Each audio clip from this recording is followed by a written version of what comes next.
আমাদের প্রিয় শায়েখে সরমনায় নতুন করে এক বক্তব্য দিয়েছেন। আমাদের পক্ষে একটা বাক্সের জন্য আহ্বান করেছিল আমাদের শ্রদ্ধাভাজন আমির, সেই জোটের স্টিয়ারিং এ ছিলেন।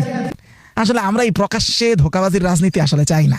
জামাত ইসলামের সাথে যে উনি ওয়ান বক্স পলিসিটা ওনার ছিল, তিনি দাবি করছেন এই পরিচালনার দায়িত্ব ড্রাইভার নাকি ওনারা ছিলেন। হে প্রিয় মহোদয়, সম্পূর্ণ এটা মিথ্যা কথা। হ্যাঁ, প্রস্তাবটা আপনার ছিল বা আপনি দিয়েছেন, কিন্তু তিনি বারবার এটা বলতেছিলেন আমরা কোনো জোট করছি না, সমঝোতা করছি। তার মানে হলো কেউ কারো নেতৃত্বে ছিল না, অর্থাৎ প্রত্যেকেই প্রত্যেকের দলীয় ড্রাইভিং এ ছিল। এই সমঝোতার নেতৃত্বটা কেউ ছিল না, এটা প্রস্তাব ছিল অবশ্য, নেতৃত্বে কেউ ছিল না। দেখেন তো ইসলামে এটার বাস্তবতা কি। মাওসুআতুল ইজতিমা ফি ফিকহিল ইসলামী এর 6 নম্বর খণ্ড 423 নং পৃষ্ঠায় একটা বর্ণনা আছে যেখানে বলছে মুস্তানাদুল ইজমা, মানে একটা বিষয় আপনি সমঝোতা করবেন, ঐক্যমত হবেন, এইটার ক্ষেত্রে ইসলামের মূলনীতি হলো লাম্মা কানা হাযাল ওয়াকদু মিনাল উমুরিল ইযাম। ইসলামের কোনো বড় বিষয় যখন হয় তখন নিয়ম হলো, এবং সেটা যদি ওয়াতাআল্লাকু বিমাসলাহাতি আম্মাত লিল মুসলিমিন, সাধারণ মুসলমানের মাসলাহাত ও উপকারিতা কল্যাণ যদি সেটার সাথে সম্পৃক্ত থাকে, তাহলে ইখতাসসা বিমান লাহুন নজরুল আম, এমন একজন ব্যক্তির সাথে সেটা খাস করতে হয় যার মধ্যে নজরে আম, সামগ্রিক বিবেচনার ক্ষমতা আছে। ওয়াহুয়াল ইমাম, তিনি হচ্ছেন নেতা। মানে এখানে একজন নেতা লাগবে, অথবা অথবা নেতার স্থলাভিষিক্ত লাগবে, মানে একজনের নেতৃত্ব লাগবে। আর ওনারা বারবারই তখন বলছিলেন যে আপনারা এটাকে জোট বলবেন না, জোট বলবেন না, শুধুমাত্র সমঝোতা। তা আসলে কারো নেতৃত্ব ছাড়া শুধুমাত্র দ্বিপাক্ষিক সমঝোতা, এটা হলো বিয়ে না করে পার্কে পার্কে প্রেম করে বেড়ানোর নামান্তর। আমাদের শ্রদ্ধাভাজন উনি রাজনীতিতে এই দুষ্টামিটাই আসলে করতে চেয়েছিলেন হয়তো। এটাকে বলা হয় স্ট্র্যাটেজিক ইনফিল্ট্রেশন, মানে হলো প্রথমে তিনি সিস্টেম করে একটা দলের সাথে মিলা, তারপরে ধীরে ধীরে মূল নেতৃত্বে ওনার দলটা চলে আসা। এইটাই ছিল হয়তো ওনার একটা আকাঙ্ক্ষা, কারণ তার স্পষ্ট ওনার মুখ থেকে এই কথাটা এখন বের হয়ে গেছে। মানে উনি বলছেন না যে নেতৃত্ব ওনারা ছিলেন, মানে এটাই বাস্তবে না থাকলেও ওনার প্ল্যানিং এর মধ্যে এটাই ছিল, আর ওই আকাঙ্ক্ষাটাই উনি এখন বলে ফেলেছেন। দেখেন, এটা শুধু এই প্রথম না, আমাদের কওমি ঘরানাও এরকম ইতিহাস প্রমাণিত যে আমাদের অনেক আলেমদের থেকে আমি শুনেছি যে বৃহত্তর ঐক্যের ক্ষেত্রে নেতৃত্ব কেন্দ্রিক ধাক্কাধাক্কি চরমোনাইয়ের কারণেই, আমাদের এই প্রিয় ভাজন দিনী ভাইদের কারণেই বৃহৎ ঐক্য নষ্টের ঘটনা আমাদের কওমি ঘরানার মধ্যে আছে। এটা শুধু জামায়াতের সাথে প্রথম ঘটনা নয়। তাহলে আপনি দেখবেন যে স্পষ্ট জোট ভাঙ্গার আগে তিনি একবারের জন্য এই কথা উচ্চারণ করেননি যে আমরা ইসলামের জন্য, অথবা জামায়াত ইসলাম দিল্লির দিকে তাদের গাড়ি চলে যাচ্ছে, আমেরিকার দিকে তাদের গাড়ি চলে যাচ্ছে। জোট চলতেছিল মদিনার দিকে, যখনই স্টিয়ারিং চিন্তায় করে আমেরিকার দিকে চলে গেছে, এই জন্য আমরা জোট ছেড়ে দিতে চাচ্ছি, এইরকম কোনো আলোচনা জোট ছাড়ার 1 ঘন্টা আগেও আমার জানা মতে নাই। তখন একমাত্র আলোচনা ছিল সিট কেন্দ্রিক। বারবার এই যে 143টা আমাদের এই আছে সে আছে কথাটা আসছে কোত্থেকে, সন্তুষ্টজনক সিট নিয়েই কথাটা আসছে। সিট কেন্দ্রিক কথা ছাড়া অন্য কোনো বিষয় তখন ছিল না। যখনই তিনি জোট থেকে বের হয়ে গেলেন আর জবাবদিহিতার মধ্যে পড়ে গেলেন, একটা ডাহা মিথ্যা কথা বানিয়ে বাস আমাদের সরল মুরিদদেরকে বুঝিয়ে দিলেন যে উনি ইসলামের জন্য মূলত জোট ছেড়ে দিয়েছেন। একদম ডাহা পল্টি, মানে একদম চোখের উপরে নিমেষে 1-2 মিনিটের মধ্যে পল্টি। এই জিনিসটা আমাদের মতো সহজ সরল মুরিদরা এটা মেনে নিলাম। আর আমাদের মুরিদদের সবচেয়ে বড় দুঃখ হলো, ঠিক আছে উনিও নেতৃত্বে থাকতে পারতো, কিন্তু কথা হচ্ছে যে এই ব্যক্তিটার আমাদের 1% ভোটও, সারা বাংলাদেশের 2-3% ভোটও নাই। সেই জায়গা থেকে এবং তিনি ধর্মীয় এবং রাজনৈতিক জ্ঞানে যথেষ্ট দেউলিয়ত্ব আলহামদুলিল্লাহ আছে আর কি।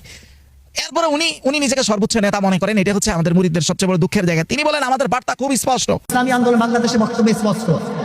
ইসলামী আন্দোলন বাংলাদেশ কি চায়? কি চায়? ইসলাম হুকুমত চায়, বাস ক্রিয়া কার কোনো বক্তব্য নাই। শুধুমাত্র ইসলামী হুকুমত উনি কায়েম করবেন। হ্যাঁ, দেখেন ইসলামে শুধুমাত্র বার্তা স্পষ্ট হওয়াটা যথেষ্ট নয়, আপনার শক্তিশালী কৌশল ও কর্মসূচি আছে কিনা। আপনি দেখেন একটা কিতাব হায়াতুল ইমাম আল হাসান, এখানে এটা লিখেছেন বাকের শরীফ আল কুরাশি, এর 27 নং পৃষ্ঠা। উনি একটা সুন্দর কথা এনেছেন। উনি বলেন যে ইন্নাল ইসলাম লাইসা যাহিরাতান দীনিয়া ফাকাত, ইসলাম কোনো একটা বাহ্যিক দিনই বিষয় না যে আপনি স্পষ্ট আপনি হুকুমত চান। কোন মুসলমান ইসলামী হুকুমত চায় না চায় সে তো মুসলমানই থাকে না। এইটা আপনার একার স্পষ্ট বার্তায় কিছু আসে যায় না। মূল হচ্ছে এখানে বলা হচ্ছে ইন্নামা আতা বিনিজামিন সিয়াসি, নির্দিষ্ট একটা রাজনৈতিক কর্মসূচির মধ্য দিয়ে আসছে। যালিকা আন্না মুআসসিসাহু কানা নবিয়ান সাল্লাল্লাহু আলাইহি ওয়াসাল্লাম, এর মূল ভিত্তি হলো নবী করিম সাল্লাল্লাহু আলাইহি ওয়াসাল্লাম। ওয়া কানা হাকিমান মিসালিয়ান খাবীরান বিআসালিবিল হুকম, তিনি রাজনৈতিক বাস্তব প্রজ্ঞা রাখতেন। কখন ঠিক কিভাবে কোন দিকে গাড়ি কিভাবে ঘুরাইতে হয় ওই জ্ঞানটা রাখতেন। ওই জ্ঞান যদি কোনো একটা নেতার মধ্যে পরিপূর্ণ না আসে, শুধু স্পষ্ট বার্তায় কিছুই আসে যায় না। কারণ এই বার্তা সবার ক্ষেত্রে স্পষ্ট, যে বলবে আমি মুসলিম তার ক্ষেত্রে সব বার্তাই স্পষ্ট। ওনার রাজনৈতিক কোনো সুস্পষ্ট কৌশল নাই। যেমন ইন্ডিয়া আমেরিকা প্রশ্নে ওনারা কিভাবে ঢিল করবেন এটা ওনাদের নেতাদের কাছে স্পষ্ট না। আর কারণ দেখেন রসুল শুধু চেতনা বিক্রি করে, এটা তো তাহলে এই আওয়ামী লীগের মতোই হয়ে গেল আর কি। শুধু চেতনা বিক্রি করে তো এখানে সবকিছু হবে না, চেতনা লাগবে।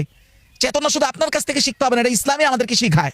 কিন্তু এই চেতনাকে বাস্তবায়ন করার জন্য আপনার পজিশনটা কি, এটা তো ক্লিয়ার হতে হবে। দেখেন রাসূলুল্লাহ নিজেও মদিনায় ইসলাম প্রতিষ্ঠিত করতে পারে মক্কার কাফেরদের কৌশলগত তাদেরকে ডিল না করা ছাড়া।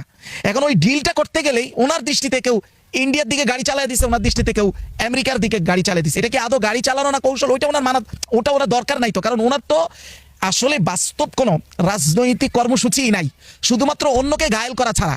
এটাই ওনার রাজনীতিটাকে মানে জিয়ে রাখতেছে, এটাই তো ওনাকে এটা করতে হয়, কিছু করার নেই। উনি যদি বুঝেন যে এটা ওনাদের অন্য একটা ইসলামিক দল, এটা কৌশলের অংশ, উনি এটা স্বীকারও করবেন না, উনি বারবার বলবেন এটা এটা আদর্শিক বিচ্যুতির অংশ, কারণ এইটাই হলো ওনার রাজনীতি, ওনার বাস্তব কোনো রাজনীতি নাই। তো উনি বারবার এটাই বলবেন যে গাড়ি ওইদিকে চলে গেছে, গাড়ি ওইদিকে চলে গেছে, সব কিছুর পরেও যে আমার শ্রদ্ধেয় বিশ্বাস হুজুরের গাড়ি যে অজ্ঞতার দিকে চলে গেছে এটা নিয়ে খোঁজ খবর নাই। উনি বলেন আমরা সফল হব, মানে আন্দোলনে অসফল হলে উনি সফল, ওনার কথা ঠিক আছে। আমি একটা কথা বলবো ভাই, মানে মুসলমানরা তো কখনোই অসফল না। তা আপনার সাথে আমি থাকলেও তো, আমি যদি ঈমান ও আমলের উপর থাকি আমি সফল, তা আপনার সাথে আমি আলাদা করে থাকবো কেন? মানে ইনি আমাদের হযরত পীর সাহেব হুজুর, উনি না পরিপূর্ণ গণতান্ত্রিক কৌশলটাকে গ্রহণ করছেন, না উনি পরিপূর্ণ খেলাফতের কনসেপ্ট নিয়ে কাজ করেন। চাই কোরআনী আইন চাই।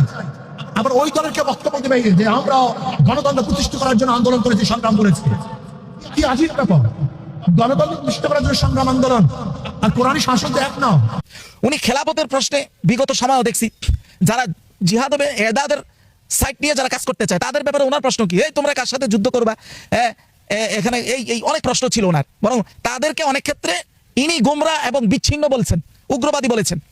তাহলে আফগানিস্তানে আমেরিকানরা চলে যাওয়ার পরেও দীর্ঘ একটা সময় তালেবান কার সাথে যুদ্ধ করছে? ওখানে তো সবাই মুসলমান। পীর সাহেবের কাছে এটার জবাব নাই, বাদেন আমি সেটা বলছি না।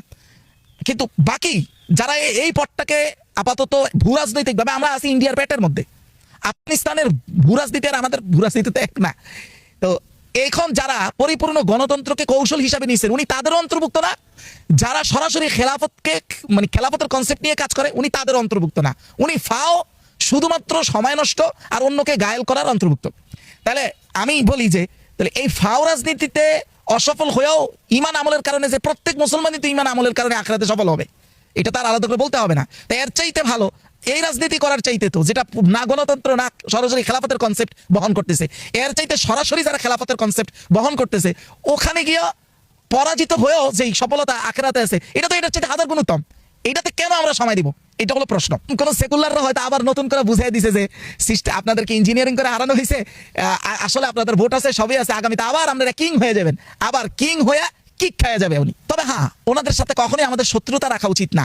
অনেকে শত্রুতা বশত নাস্তিক পর্যন্ত বলে ফেলেন, এটা আপনার দিনই জ্ঞানের চরম অভাব। তারা আমাদের দিনই ভাই, আমাদের সমালোচনা আত্মসমালোচনা হইতে পারে একাডেমিক, এর বেশি কিছু না। এর মাধ্যমে যদি আমরা একটা ঐক্যের মধ্যে আসতে পারি, বাস্তবমুখী হতে পারি, এছাড়া আমাদের কোনো উপায় নেই।